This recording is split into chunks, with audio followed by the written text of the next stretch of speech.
जी जी। शुक्र को भी देखेंगे। ठीक है, इसके आगे हम चलते हैं।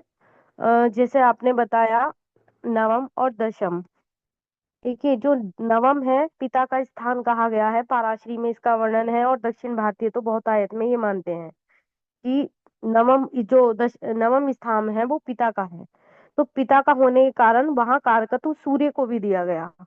और गुरु क्योंकि धर्म का कारक है, हमारे पुण्य बल का कारक है, हमारे भाग्य का कारक है। भाई भाग्य हम किसे कहेंगे?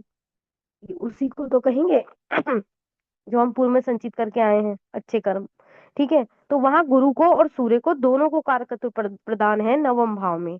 और अब हम चलते हैं दशम भाव की ओर, तो वहां तो बहुत सारे ग्रहों को कारकत्व प्रदान है। और क्योंकि हम आपको पहले ही बता रहे हैं कि हमें आधुनिकता का भी समन्वय करना है, तो उसमें कौन कौन से कारकत्व हो गए?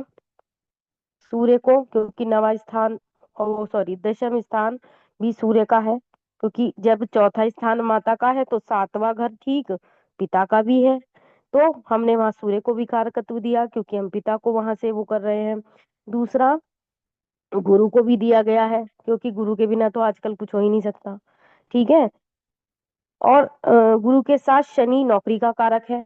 ठीक है, और शनि के बाद एक और ग्रह है, सूर्य, गुरु, शनि, बुध को भी कारकत्व दिया गया है। क्यों? क्योंकि बुध व्यापार का कारक है। अब ये कुछ आधुनिकता का भी हमें समन्वय करना है ना। वैसे तो मुख्य जो कारक होता है पिता के भाव का, वो सूर्य है, लेकिन कर्म की दृष्टि से शनि है।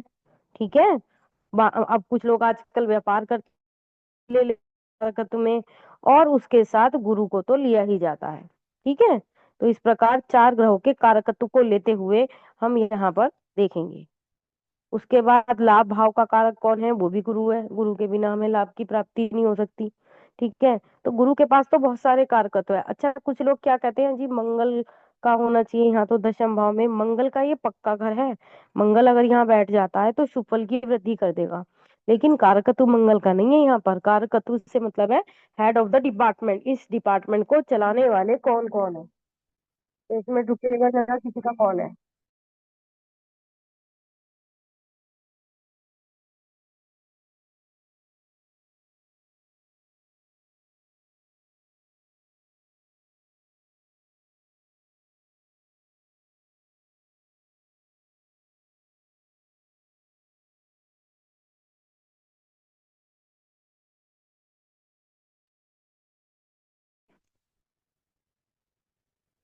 जी, क्या आप मुझे सुन पा रहे हैं?